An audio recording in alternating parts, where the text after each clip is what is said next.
পেঁপের একটা সমস্যা নিয়ে আজকের ভিডিওটি শুরু করছি ইনশাআল্লাহ। মূলত পেঁপের যে সমস্যাটা বর্তমানে আমি এখানে দেখতে পাচ্ছি, যে সমস্যাটা মানে আমার সামনে অবশ্য গাছটা আছে, আমি দেখতে পাচ্ছি যে সমস্যাটা এত পরিমাণ বেড়ে গেছে যে এটা মূলত কিসের জন্য হয়েছে সেটা নিয়ে থাকবে আজকের টপিক ইনশাআল্লাহ। শুরুতে বলি, যারা আমাদের ভিডিওটা দেখছেন অবশ্যই শেয়ার করে দিবেন, আর ভিডিওটা ভালো লাগলে অবশ্যই কমেন্ট করে জানাবেন। আর কে কোথা থেকে আমাদের ভিডিও দেখেন আমাদের কমেন্ট করে জানাইলে সবকিছু ভালো হয়। আসলে এই যে পেঁপে যে সমস্যাটা চোখে আমার ফোকাস করছে আর কি, চোখে বাঁধছে, সেটা হচ্ছে স্ক্যাব।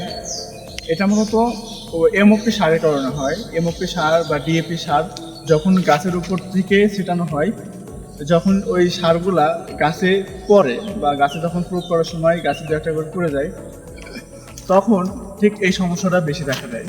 মূলত এই বিষয়টা নিয়ে খুবই চিন্তিত থাকা হয় যে আমার পেঁপে গাছে এই সমস্যাটা হয়েছে, এটা খুবই গুরুতর হয়ে যাবে কিনা বা এটার কোনো সার্টিফিকেট আসবে কিনা গাছে, এটা নিয়ে মানে খুবই চিন্তিত হয়ে যায়।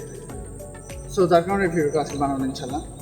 মূলত এটা নিয়ে মানে টেনশন নেওয়ার কিছু নেই, বা এখানে মানে কোনো সার্টিফিকেট এখানে পড়বে না, কারণ যেখানে সারটা পড়বে ঠিক ওই জায়গাতেই এই ক্ষতটার চিহ্নটা দেখা দেবে ইনশাল্লাহ।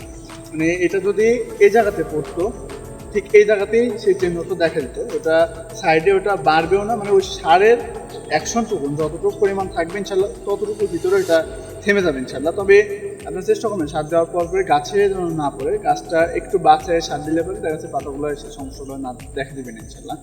সো এতটুকু আমরা স্যাক্রিফাইস করে একটু সার দেওয়ার চেষ্টা করবেন ইনশাল্লাহ।